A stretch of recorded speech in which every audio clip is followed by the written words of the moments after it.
She shouted, "You'll regret walking away from me. I always get what I want." I said, "Not this time." When she showed up to take back what she claimed was hers, the court order taped to the door proved otherwise. I, 29 male, just had to call the cops on my ex-girlfriend Bianca, 31, for trying to break into my photography studio. The same studio she swore she'd take from me when we broke up 3 months ago. Let me back up. Bianca and I dated for 2 years. She worked in PR, I'm a photographer. When we met, I was doing mostly freelance gigs, weddings, portraits, struggling to make rent. She had connections in the fashion industry through her job. About a year into dating, she started booking me fashion shoots through her contacts. Good money, great exposure. I was grateful. Maybe too grateful. I didn't notice the strings being attached until they were wrapped around my neck. 6 months ago, I'd saved enough to lease a small studio space. Nothing fancy, 800 square feet in an old building, but it had great natural light and was mine. Bianca helped by introducing me to more clients, even suggested we market it as our creative space to her connections. Red flag, I know. But I was riding high on finally having my own place. She started treating the studio like her personal office, held PR meetings there, stored client gifts, even had packages delivered. When I gently suggested she ask before scheduling meetings during my shoots, she laughed.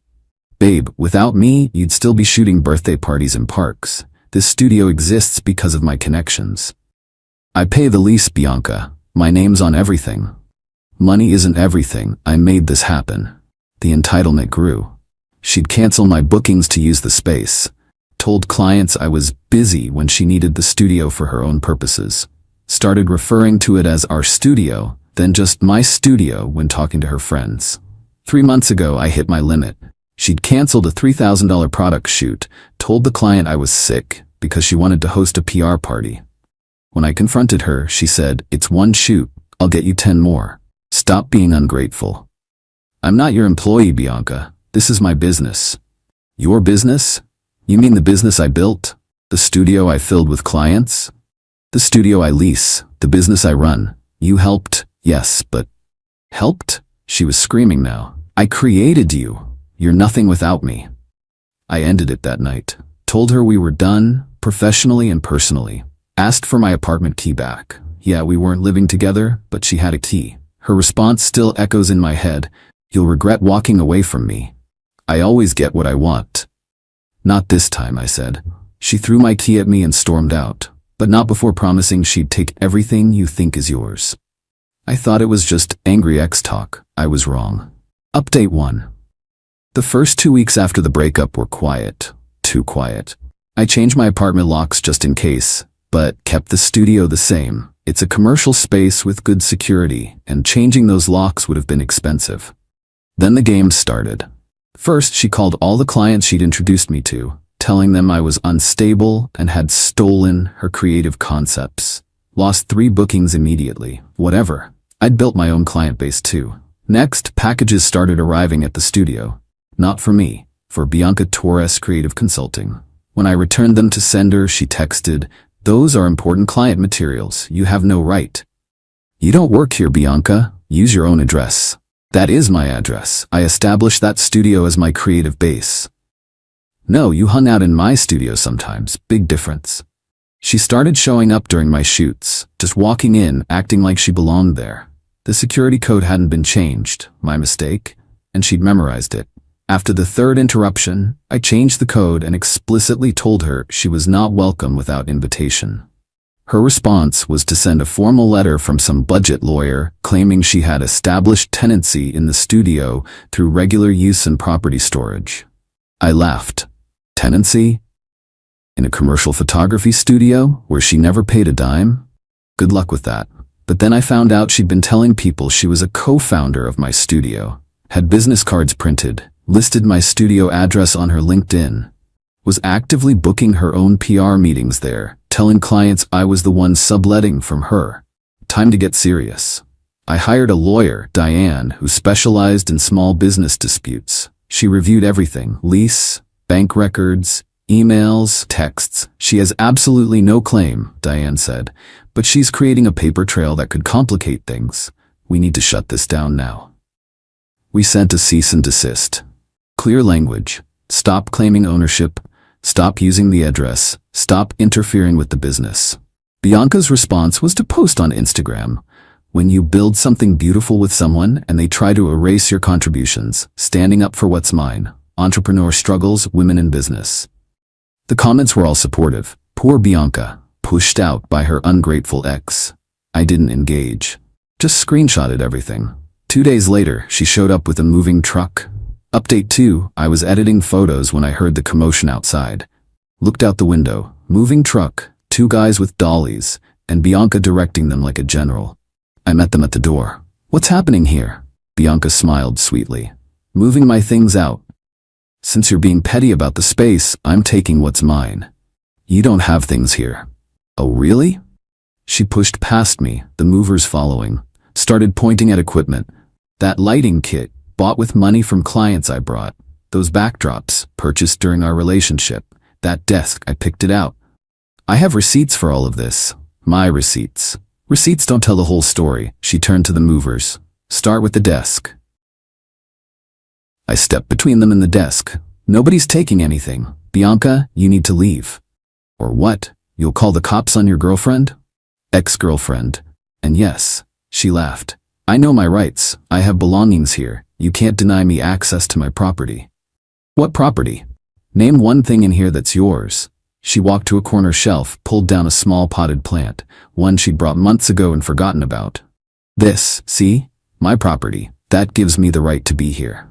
The movers looked uncomfortable. One asked, Ladies, should we wait outside? No, I'm paying you to move my things. I called the police, told them someone was trying to remove equipment from my studio. Bianca told the movers to hurry. They refused. They didn't want trouble. When the cops arrived, Bianca turned on the tears, said she was just trying to collect her belongings from a shared workspace. Even showed them the business cards with my studio address.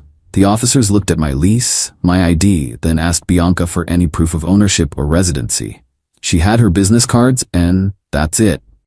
Ma'am, this appears to be his commercial space. Unless you have documentation showing ownership or a legal right to remove property, you need to leave.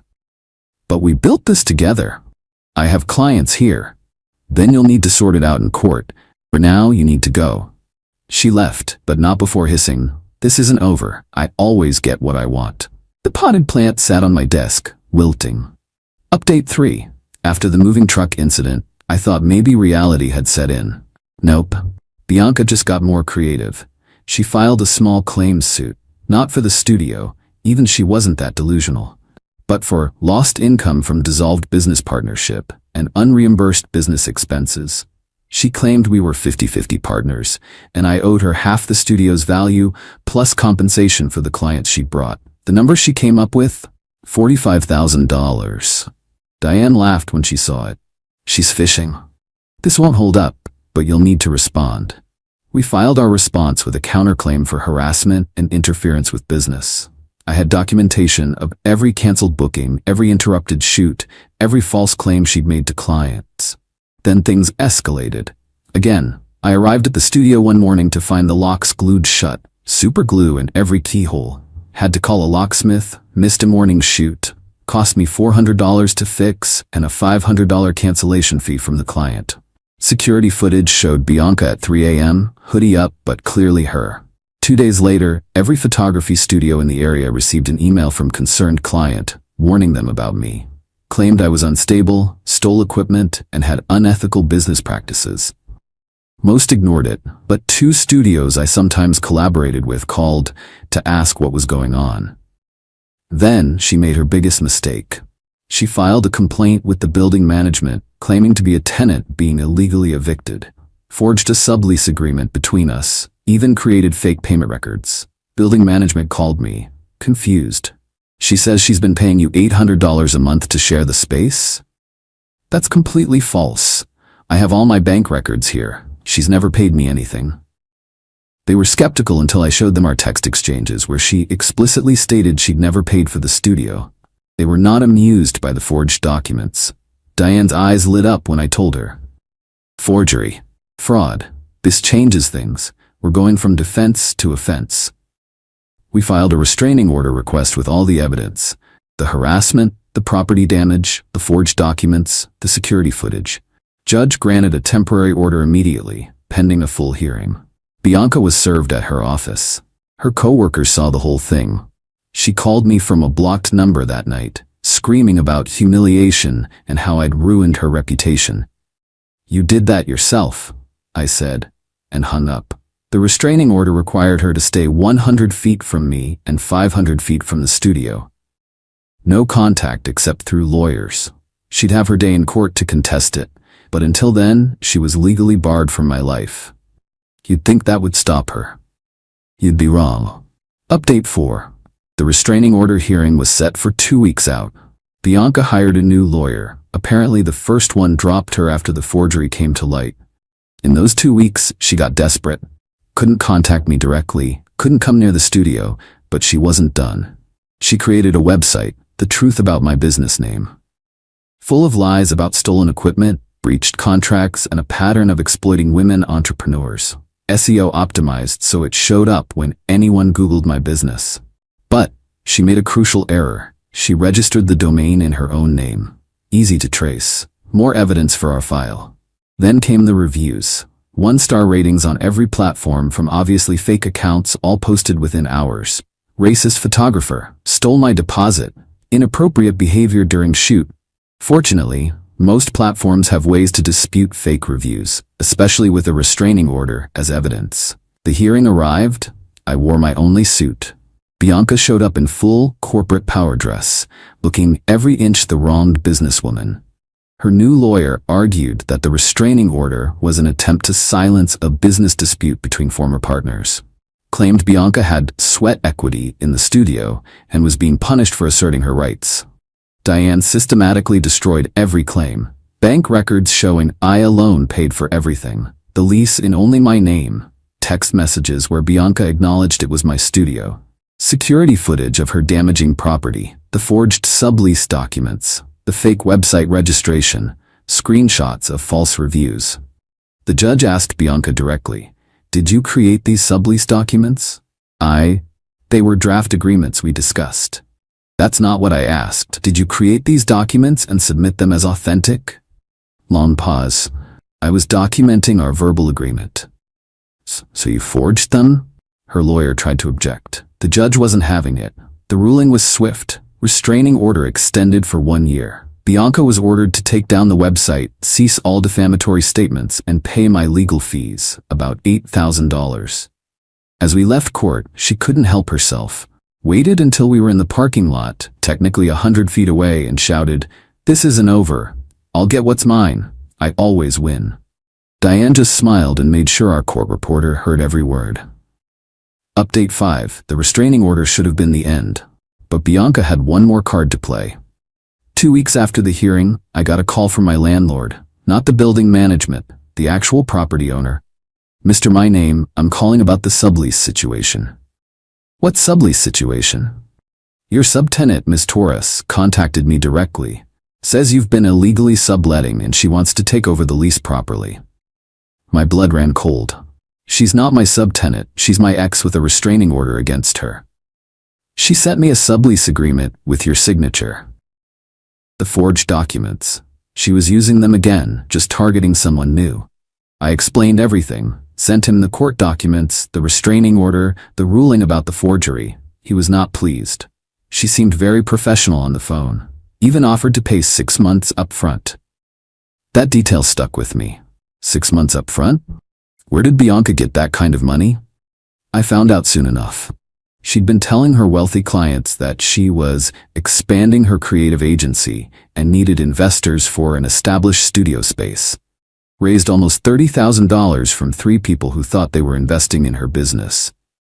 When those investors Googled the studio address and found my website, they called me. "We're looking to schedule a meeting about the investment opportunity." What investment opportunity? The truth came out quick. Bianca had shown them photos of my studio, my work, claiming it was all part of her expansion. Promised them equity in a business that didn't exist. 3 very angry investors. And now we weren't talking about small claims court anymore. This was fraud. Actual, criminal fraud. Diane connected them with a criminal attorney. I gave statements to the police. Showed them everything. The forged documents, the false claims, the restraining order violations. Contacting my landlord definitely counted. Bianca was arrested at her office, again in front of her coworkers. This time for fraud and violating a restraining order. She made bail, but the damage was done. Her PR firm fired her. The investors were pressing charges. The criminal case was moving forward. And me?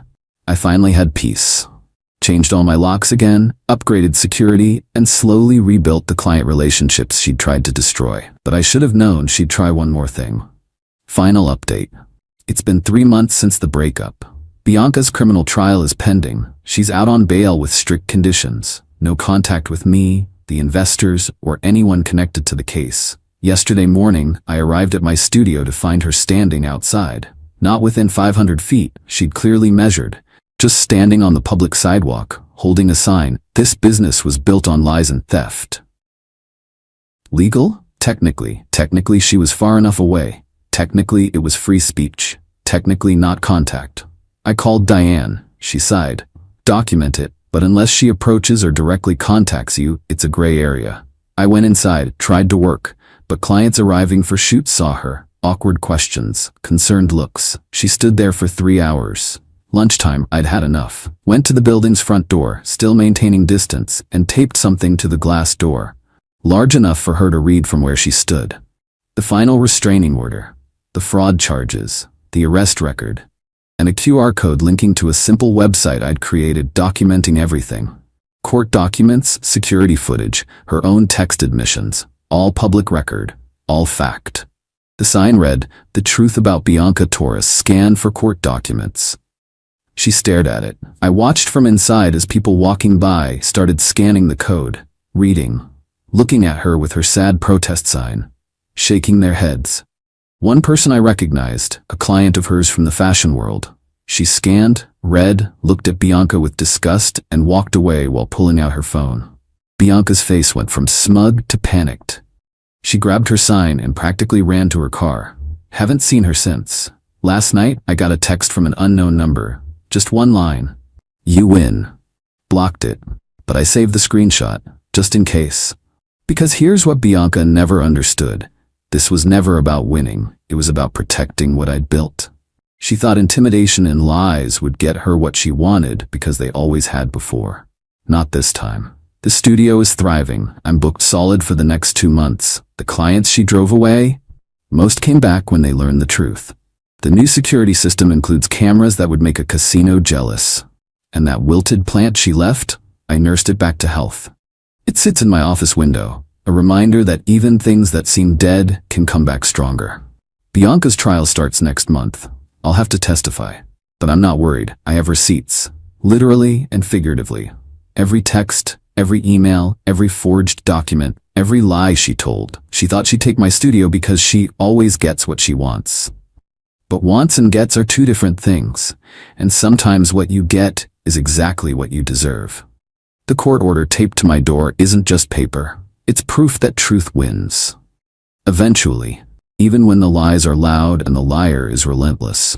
She wanted my studio. What she got was a criminal record and a career in ruins. I wanted peace. What I got was a business that's truly mine, and the knowledge that I can stand up to anyone who tries to take it. Not a bad trade, honestly.